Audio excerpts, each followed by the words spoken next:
There is a curse that haunts the men in my family. A monster under the bed that seems to come for each of us. And that curse, that monster, is called anxiety. And anxiety is just another word for fear, a lack of control, a lack of understanding. And up to 2019, I was able to put off the monster. I was able to navigate the world without having to acknowledge he exists.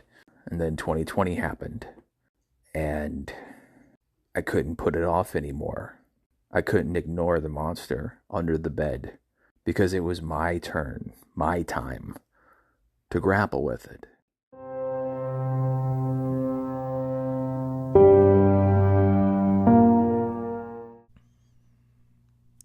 Good morning. My name's Derwin, and this is episode 26 of The Blanket Fortress of Solitude. And I am so glad you're with us today. Because today, I would like to talk about anxiety. Because episode 26 was actually supposed to be different. It was supposed to be an interview. And the people I had lined up this week to interview were lovely people. Old friends. They're the best people I know. But I couldn't interview them. And that is because of anxiety. And I'll explain. Much like the rest of the world, I've probably been running off of anxiety and a big dose of fear since about March. And you can only do that for so long. And I tell people that this year feels like my second deployment, but what I think I forgot was just how scared I was back then. And the funny thing is, not a damn thing happened to me in Iraq. I didn't get shot at. I didn't have to kill anybody. It was me and a bunch of knuckleheads just trying to get through the deployment. But I was still scared the whole time. 10 years ago, when we were there, I operated off of anxiety and fear for most of it. And that kind of crystallized for me when I came home on mid-tour leave. And I just cried.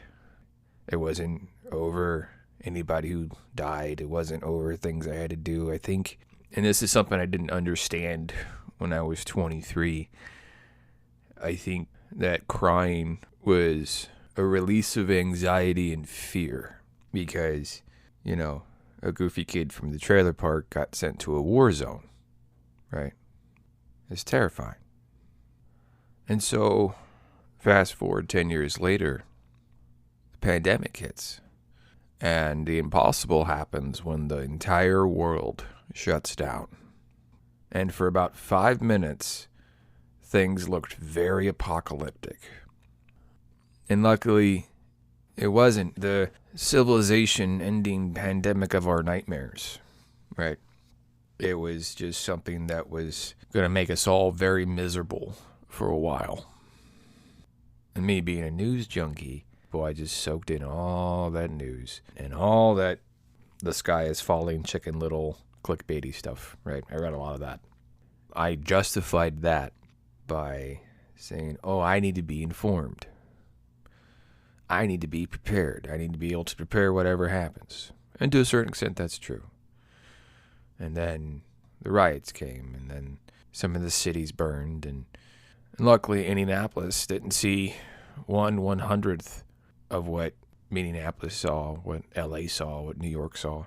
But I soaked in all that anxiety-inducing media under the guise that I needed to for preparation, right? Because about 5 minutes before the world shut down, I got married. As a brand new husband, I had one frame of reference for a crisis, and it was deployment, right? And so I became, I kind of put on my Sergeant Lester hat, right, as I used to call it. And I squeezed that hat on real tight because it felt familiar.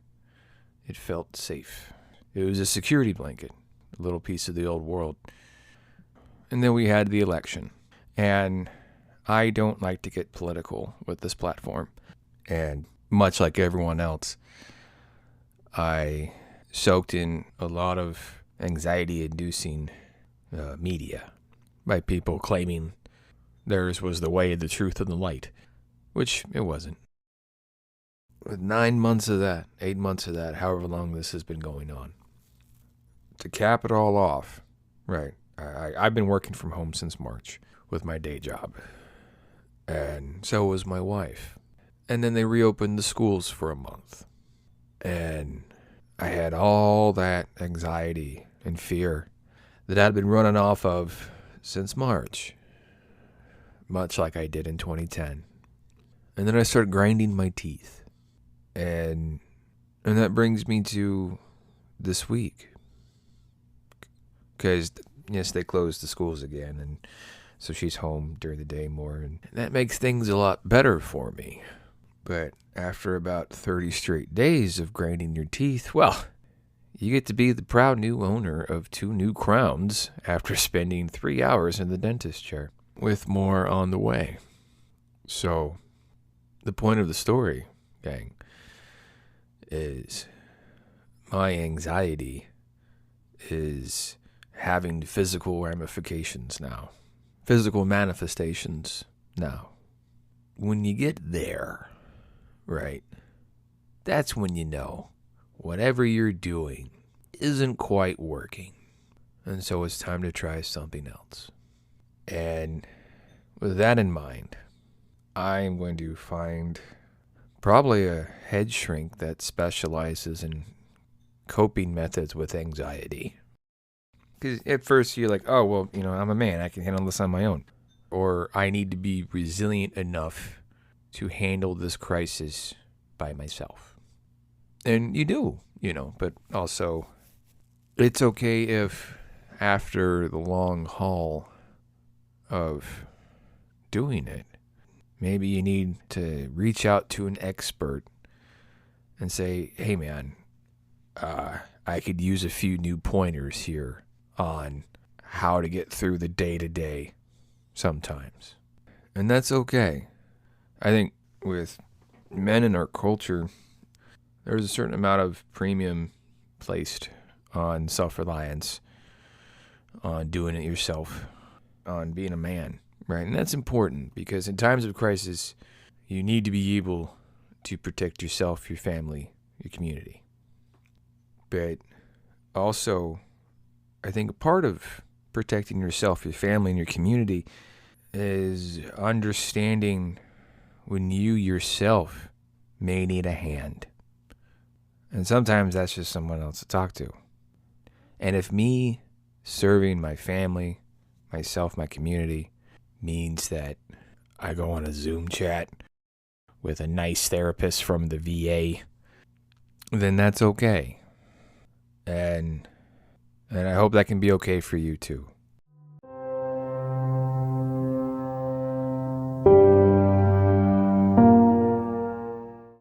And since our last check-in, I have begun the process of therapy, which is nice. It's like an over-the-phone thing where, they call you twice a week and say, hey, how you doing?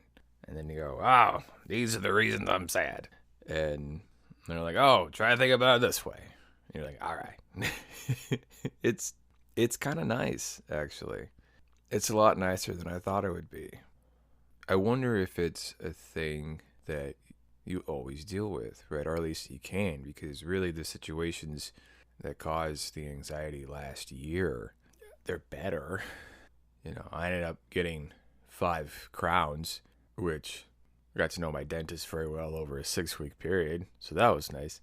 He seemed like a nice guy.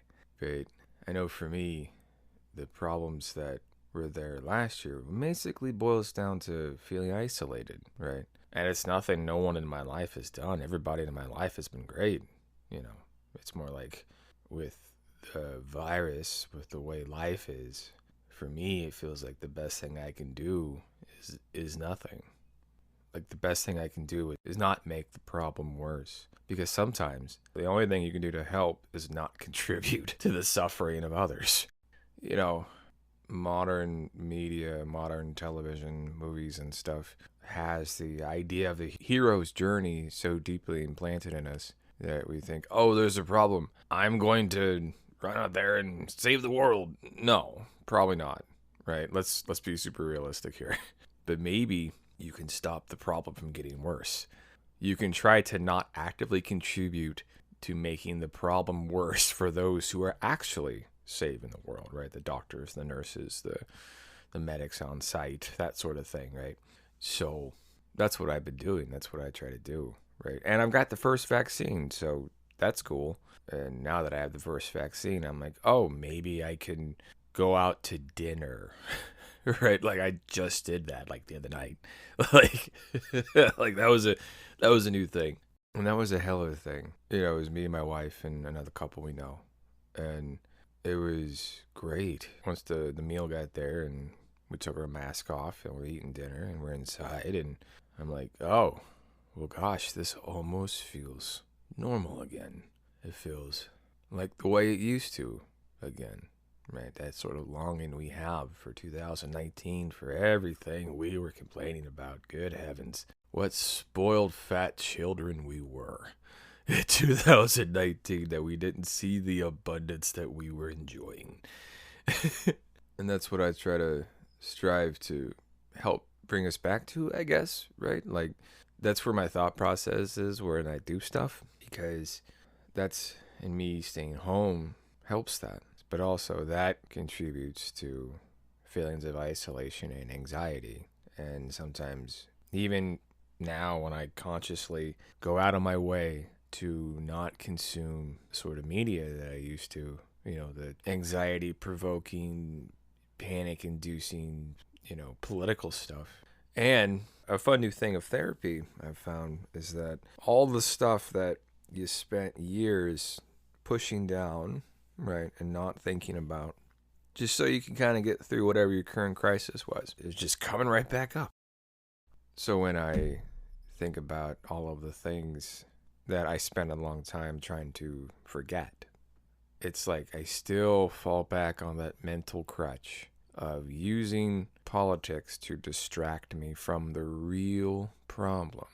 And you get all worked up and you pick a side, and then you start to think about all the points that the side that makes most sense to you has, and then you start to like endorse those and like wrap those around those pre-packaged talking point things around you like a blanket, because the blanket feels like it gives you a sense of control, right? When going over old memories with a therapist just reminds you of the lack of control that was always there. And so I think that's why a lot of people gravitate toward politics these days, because so many people feel like they're powerless, right? And if you pick a favorite sports team, red or blue, feels like it gives you a little sense of power, maybe. I don't know. And I still find myself falling into that mindset. And then, like, I noticed after a couple of therapy appointments, I'm feeling isolated here at the house because my wife is working out in the world again, you know, and my day job is home based. And I'm feeling anxious over things brought up in therapy. And to mask that anxiety, or to give an outlet for that anxiety, which makes me have a sense of control of the situation, I put on that blanket that has my favorite sports team on it, and I just pick all their positions, and I'm like, I'm all worked up, and then I'm making tomato soup, right? And then I'm just like screaming at soup, right? Soup didn't do anything. That doesn't make any sense. That's the ramblings of a madman. But I'm stirring the soup, screaming, they don't care about anyone but themselves. The soup did not respond. Because apparently the soup was apathetic to my situation as well. And when you say it out loud, it sounds pretty ridiculous. That's true. I mean, you could say that these are pretty ridiculous times we live in. But in response to that, I kind of realized what you're doing isn't quite working, so you should probably tweak program just a hair. So I cut my long shaggy, or my wife actually cut my hair, which looks pretty good. And I went out to dinner with friends, and I had an old army buddy come over, and we went for a walk, and we reminisced and caught up. And that day, I felt almost like a spoiled fat child from 2019 again. And I hope we can all have days like that again real soon. And I get the new vaccine, or the second dose of the vaccine here in a couple days. I'm pretty excited about that. And then the long nightmare could be over. We got a shot. I can't wait to get mine.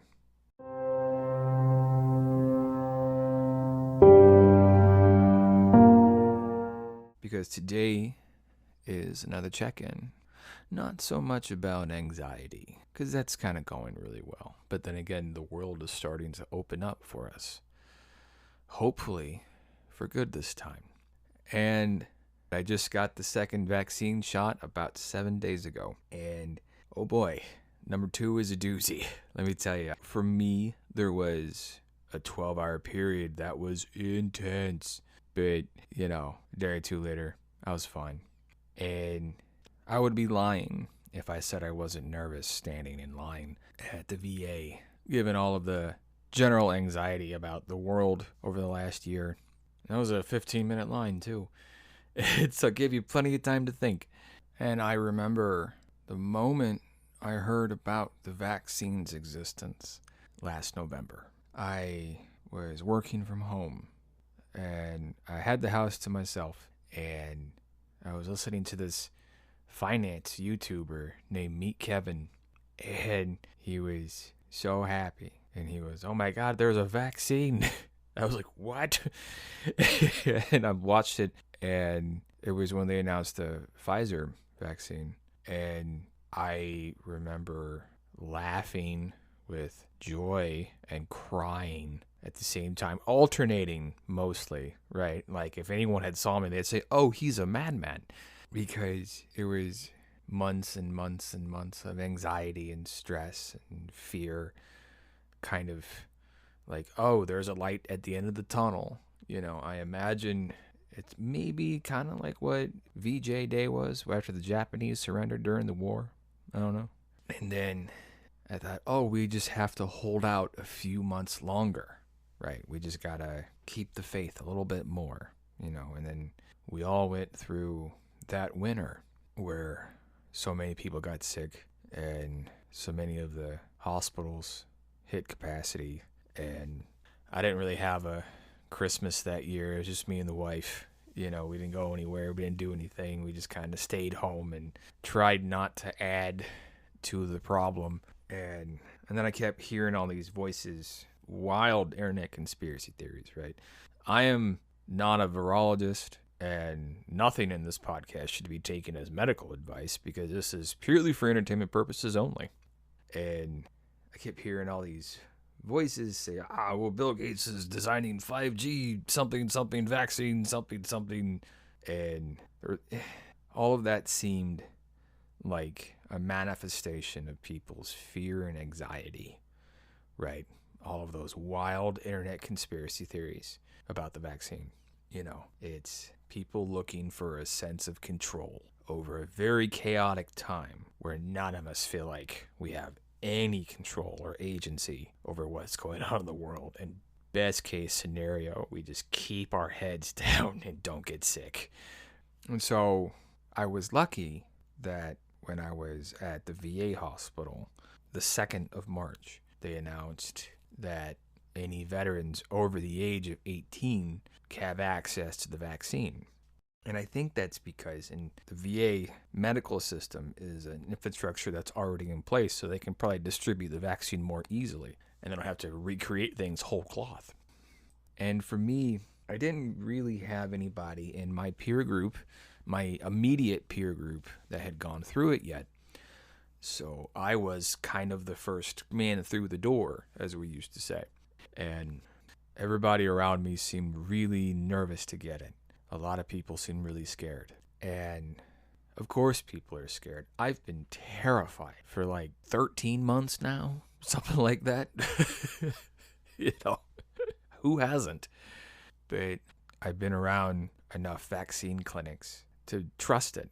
And I wasn't as terrified of this. And I knew that the vaccine was the only way that we get the world back. And This will sound old-fashioned, but to me, as a man, it seemed like people needed an example of it being okay, and someone that could tell the story and say, yeah, this is what happened, but 3 days later I was fine. And so I thought, oh, maybe I can be that for somebody. And hopefully people listening to this can hear it for what it is. Just a gentle voice saying, hey, it's okay. And if you're less hesitant about the vaccines, that's great. But I would encourage you to promote your ideas with love and compassion and empathy. We're all on the same team. We're humans trying to survive a virus. And understand that fear is driving so much right now. And the only thing that will cut through it is empathy.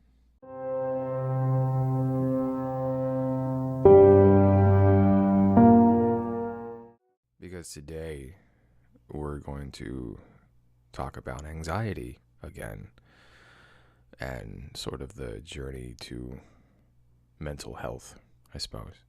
At the time of this recording, it's the 23rd of June, 2021, and it looks like the pandemic's winding down at this point. Right? I say looks like because, well, we've been hurt before, but we're vaccinated. Much of the country is, or they've had it. So the long nightmare seems to be ending. And the focus that the mission gave us is going away, right? Because much like on deployment, when there is a overriding external pressure pushing down on everyone and people have to come together and focus as a team to overcome it, all the personality quirks and defects and miscommunications just kind of go to the wayside in service of the mission, right?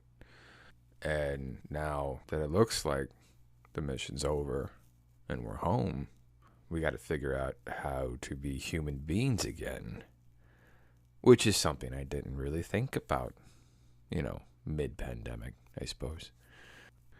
Because during the pandemic, I didn't know when the next shutdown would be. I didn't know when the next supply shortage, logistics shortage was going to be. And so, with all of that chaos and uncertainty in mind, I had to place such a premium on if we could get our hands on something, if we could do something, now is the time. We don't have time to wait. We have to do this now or it may never happen. And a fun thing I'm kind of adjusting to is the fact that, you could probably put it off for a week, whatever it is, right? Should we have the plumber come in this week or next week, right? We can do it next week because the world's not going to shut down next week, probably. We can kind of bank on it. It feels like 2019 again. And when I forgot about 2019 was all the old problems we had back then, right? Some of the old stuff on national stage is kind of creeping back up, like with school shootings and things like that. And just the general sort of violence and lack of health insurance that America, has. And in my own life, I wasn't very good at planning things, right? Before the shutdown, right? Before 2020. I just kind of let my wife plan stuff because she seemed to really enjoy it and she knew exactly what she liked. And so I thought, that just kind of takes something off my plate. That's fine. But that's a thing I can learn. I can figure out how to plan. I think that's something that the post-pandemic is kind of showing me, probably the rest of us, is that we don't have to go back to the people we were before, right? We can change. We can figure out what wasn't working before and do it better. And when I say plan things, social events were not really my strong suit, right? Planning them, finding them, looking for things to do, which is surprising because A, I love hearing myself talk, and B, if you put me in a social situation, I tend to excel, right? But I always wait for people to put me in those situations, which probably isn't fair to the people I care about the most. And, well, not always wait for them, but often I kind of wait for other people to plan things, and then I just kind of piggyback off of that. Because I had these like remarkable trust issues, and I was like, why would you be around people? People are scary. People will hurt you, right? And it was like, oh, if someone else that I trust plans the social issues or social events, then I'm like, oh, well, this is probably a safe place, right? And maybe it's because when I planned social events with people, they didn't really go well. And wow, I am just figuring that out right now as I'm saying this. I have no confidence in my ability to plan social events because when I did, I ended up hanging out with dirtbags. I guess that's the next thing I need to learn. I need to learn how to plan, to trust my own judgment enough to plan social events again, and to go out and reach out to people and figure out how to make friends again, I suppose. 'Cause it's been a while.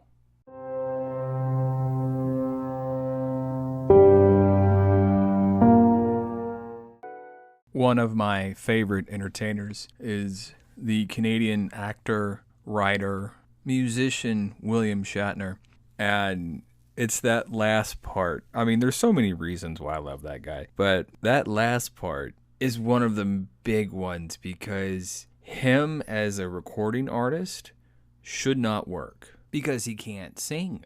He speaks, he talks, he recites it like a dramatic poetry reading, but he doesn't sing lyrics. When his first album, The Transformed Man, came out in the 1970s, he was laughed out of the record store. They said, oh my God, Captain Kirk's got an album, and he kind of over dramatically performed Rocket Man, and it was kind of a joke for a long time. And then in 2004, he showed up to the party after he got an Emmy for Boston Legal and said, hey, look at this, boom, and he drops his album called Has Been, which he wrote and performed with the musician Ben Folds of Ben Folds 5 fame.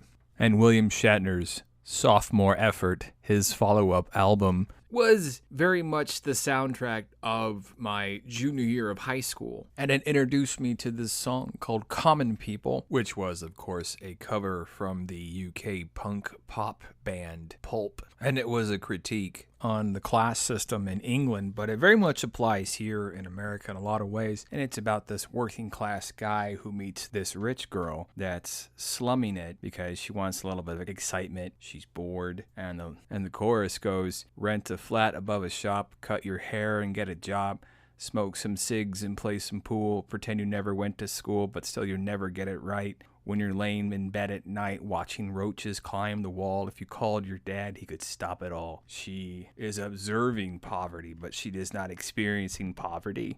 She's a tourist.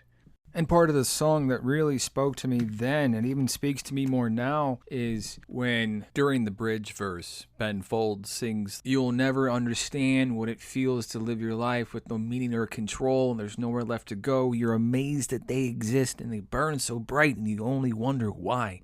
And I remember feeling like I didn't have any control or any power, that I didn't matter. And something that is almost always ignored is the fact that poor people don't feel like they have any power. And power doesn't necessarily mean, oh, I'm in control of corporations and companies. Power just means that you happen to life, and life doesn't happen to you. That's the difference between the rich and the poor. And it's easier to make surface level changes than, say, get healthcare for people or reform the police or bring back the factories to the Midwest. I can't speak to anyone's experience but my own, but I know that when I was poor, life happened to me. The situations in life were out of my control, so they all happened to me and I was reacting. I'm not rich by any stretch of the imagination, but I happened to life.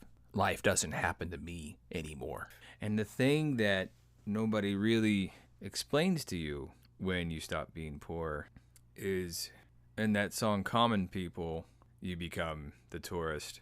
You become the person that's doesn't understand the poor anymore because you're not, because your mindset's changed. Who you are has changed.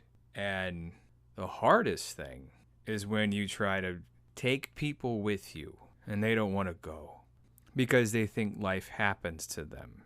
Because poor people have this internalized sense of insecurity about them where they judge themselves the harshest about money, right? They assume anybody with more money than them is looking down on them because they have less money. They understand that there are people out there that have more than them, but the steps to go from 0 to 1 and then 1 to 2 are complete unknown. And because they don't know those steps, they feel like they failed, even though it's not their fault because no one taught them. They feel like they failed because they don't know how to not be poor. And when you do the impossible and figure out how to go from 0 to 1, and you look back at everybody at square 0 where you started, and you say, hey, I figured it out. I learned how to do it, and I could show you.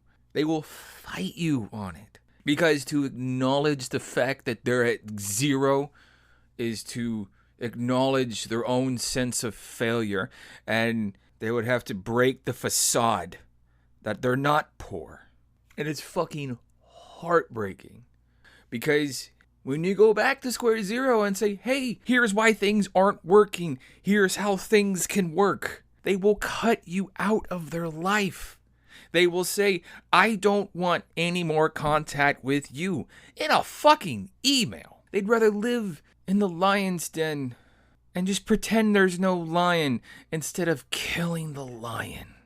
And much like in the song, I realized I was the tourist well before things completely fell apart. Because I remember during the pandemic, I stayed home. I didn't really have a Christmas that year. It was just me and the wife. I loved them so much that I stayed away from them, and it was the hardest thing I could possibly do, and it was so difficult, but I did it because if something happened, then I would know that their blood wasn't on my hands. I could at least go to my grave knowing that. And I was a big proponent of pandemic mitigation efforts, especially before the vaccine. And I was talking to one of them, and they said, you think like they do. They meaning outsiders, people that have opposing political views and ideologies than that of the ones we came from. Because when you're poor, there's this desperate need to feel important. And I've talked about this a couple of times. And the two-dimensional nature of American politics allows poor people to feel invested and a part of something, right? It's a facade, like so many things. And so many of them bought into the two-dimensional political nature of what was going on in 2020 and a little bit in 2021. And then the pandemic was politicized, and it split my family in half. And when they said, you think like they do, I thought about it for a little bit. I kind of noodled on it a while and realized, oh, that's by design. Because clearly what we were doing wasn't working. And I don't know how to be rich, but I know how to not be poor. I know how to take control of my life and understand that I happen to my life and life doesn't happen to me. And the sad thing is when people are so invested in their own fantasies and the political noise, the bread and circuses that's meant to distract the peasants, that they would rather cut out their own family members. That's so fucking sad. So know that if you're missing your family, but they're unable to talk to you because they're so deeply invested in this superficial divide that we see in our country today, this bread and circuses is nonsense. If it split your family up, you're not alone. If you're also a tourist, if you also made it out and you couldn't convince anyone else to follow you out the door you opened, you're not alone.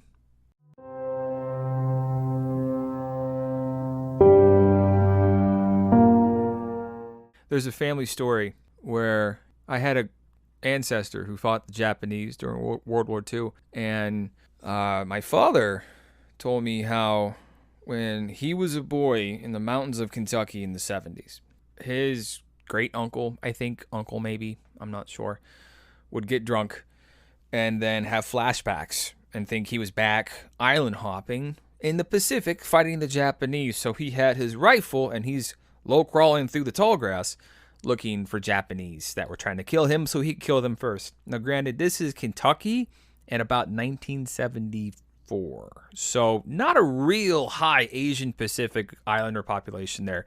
Thank God. Because this story would be a lot sadder if he actually found somebody, which he never did. So what my dad ended up doing was he took the firing pin out of his uncle's rifle. So that way he's just basically running around with like a club instead of a rifle, right? Which really dramatically reduces the chance of someone getting shot. But he was still in the tall grass. He never left the South Pacific in his mind and his heart. And I have no idea what I'm doing. It's about finding your way out of the tall grass. And it also happens to be a podcast of a dear friend of mine, an old collaborator for many, many years. And there will be a link to it in the description of this episode. And her episode inspired me because she talked about the pandemic and about just how tired we all really are. Now, you could put your head in the sand, and I get it. I think people have shrunk this fucking endless catastrophe, this bleak dystopic world that we're in, into such, they had to shrink it into such a small little cube to be able to comprehend it, to get their hands around it, right? They shrunk it down to the point where it was a fucking political Jersey thing, you know? Politics is by its nature two-dimensional, shallow, and something you don't have to think that hard on, right? You can just say, oh, my team thinks this, so I'm going to think this today. It's a system that outsources any thinking, any comprehensive study, empathy for people that are different than you. It outsources any of that to a list of rules made by people who designed those rules that only benefit their own power and their wealth and ensconce them in the upper class. And the voters trade all of that just for the chance to feel like they belong to something. Their beliefs morph and shift and change as the list of party priorities changes. And so many of their beliefs are based on party. And if their party is out of power, they don't really believe that anymore. That goes for both parties. So that tells you just how much of a game it really is. To not take a life-saving vaccine against a disease because your political enemies are encouraging pandemic mitigation efforts, it doesn't make any sense. I don't get it. And it's stuff like that has maintained this sort of slow burn we've all been on. As the merry-go-round slowly goes faster and faster, it just keeps going. And it keeps grinding. And I'm so tired. I'm the sort of person that needs people, right? I need to be around humans. As an extrovert, you feel disconnected from humanity because of all of this. You feel disconnected from yourself in a lot of ways. Now, I've been in therapy since December, maybe, January, something like that. And so therapy's awesome. Therapy means that I've worked through, decades of sadness and pain, rage and death and loss and trauma and despair. And it helped me to make peace with the monster under the bed, because there was this monster under my bed that would scream and rage and just want to shake me and scream in my face. But it's like therapy helps you talk to the monster right? It helps you understand his language and what he's trying to tell you. And then you realize, oh, the monster's you. The monster's just the scared little hurt boy version of you that's just running on fear and panic. That's it. Therapy helps you tell the monster that everything's going to be okay and you don't got to worry anymore. That's all over now and you can move forward with your life. And I thought maybe a lot of my problems working from home was just that, right? Like, oh, I have time to think about things, and oh, it's just nothing but my thoughts, and they just bounce all over the walls, and it's all I can hear is all the pain and the rage and the sadness. But no, a lot of that's gone now. I worked through a lot of it, which is fucking one of the harder things I've done. And now I'm just kind of alone a lot of the time, right? I'm married to a beautiful woman far above my station, but she works out in the world, right? And I work from home, and I'm having trouble working from home, right? Which sounds like a fucking spoiled fucking princess thing to say, right? Like, oh, you get to work from home in your pajamas all day, and oh, you don't have to encounter the virus, and you don't have to wonder if you're going to be a breakthrough case, or you're nowhere near the riots, or the floods, or the fires, or none of that shit. I am protected in an amazing bubble fortress. And I'm going to be honest, I held my wife in my arms the other day in the kitchen because I missed her during the day back when she worked from home. I missed not being alone for 8 or 10 hours a day, day after day, after day, after day. I missed working in the office, of which since the rise of the Delta variant, that's definitely never going to happen anytime soon, if ever. They might as well fucking sell that place because we're not going back. And I'm so tired. But this experience has granted me a chance to look at wisdom. I've had the chance to make peace with the monster under the bed, and I figured out how to talk to him because I can stop myself from worrying, from going down anxious paths, because being alone so much of the time, feeling disconnected from much of the world, I found myself holding on to old memories, and the painful ones were the strongest. And those painful ones gave me the strongest sense of connection. Many of them were family related because no one can hurt you quite like your family can. So I held on to those so tightly because the pain was the only connection I had left in the world. It was the strongest connection I had left to this family member. And as silly as it sounds, during the day, when I was feeling alone, I would, in my mind, run down an alleyway and go to a painful memory room, and I'd feel all that hurt and sadness and rage and injustice and betrayal. And I'd feel connected because people that hurt you have a connection. During the day, I was feeling without connection.